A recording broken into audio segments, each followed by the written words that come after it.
Want us to move our freshly buried family member from the family plot? Enjoy not being able to access your farm this spring and your ruined reputation. Part 3. We set aside space on the family's farmland to lay Heath and Jackie's parents to rest back in January of this year. It's quiet there, set against tall pines with open fields leading up to it. It's a good spot, and with plenty of room for those of us who want it to be our place of rest. The only issue is that the path to access it is pretty far away. At my wife's suggestion, when planting season starts, Jackie and her brother will ask the people who rent the land to disc over the path and establish a new one closer to the cemetery.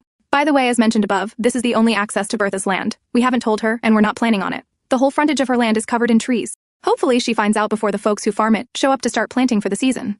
For all her disgusting behavior, though some I left out because this is already pretty long, Bertha is a highly respected medical educator in the community. She's known to just about every nurse in the county. Hell, she was my wife's nursing instructor in college. Thing is, my wife is also well established and highly respected in the community, and she's made sure that word is getting out about Bertha's behavior.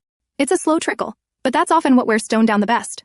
Water is patient like that. Might take a little bit, but once it's done, you can't unchange what people know about you. Edit, you, the night nurse, is indeed my wife.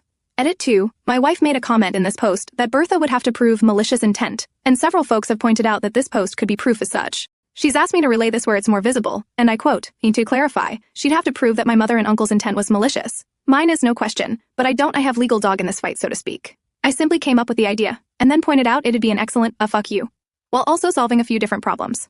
The decisions ultimately lay in the hands of my mother and uncle, who are the property owners. My uncle consulted City Hall about the legalities of the exhumation, and he spoke to a lawyer about the legalities regarding the farmland, which is how we know we still have to allow her access to the easement, which runs along the front of the property. And if she wants to come at me for slander, she has to prove anything I'm saying is untrue. I have a feeling she's not going to push back too hard because since we're digging up skeletons, I know several of hers that she wouldn't want uncovered.